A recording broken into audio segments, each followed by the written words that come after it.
So we're going to try and back up so that we're pretty much like right on the flat ground back here. And that should be more than enough. So let's do that.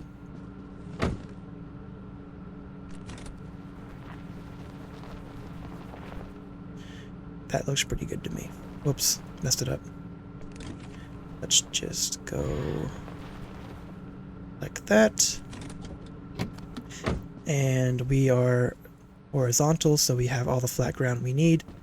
I'm going to fuel up just in case. Check things out. Beautiful. And same as on the way here, 2 boosts. First one with no buttons held. Second one we're going to hold left or A on the keyboard. That way we go the direction we want to.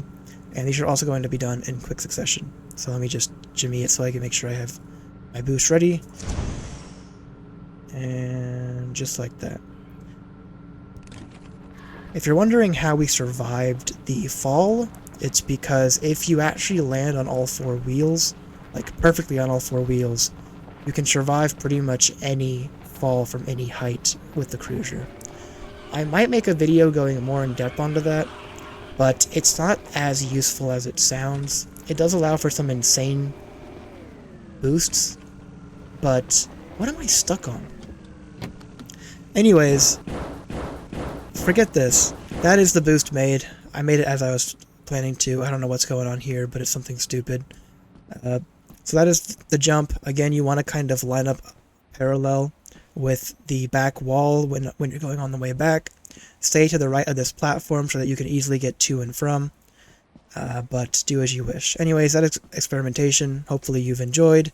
If you have, leave a like, subscribe, do whatever you want. I don't usually ask, but I figured why not.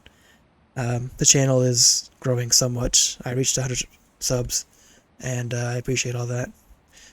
Regardless, I will be doing March next. That map is a bit more of a pain to scout out, considering the trees and the terrain. So, joyous times ahead. And with that being, and with all that said, I will see you in the next one. Bye bye.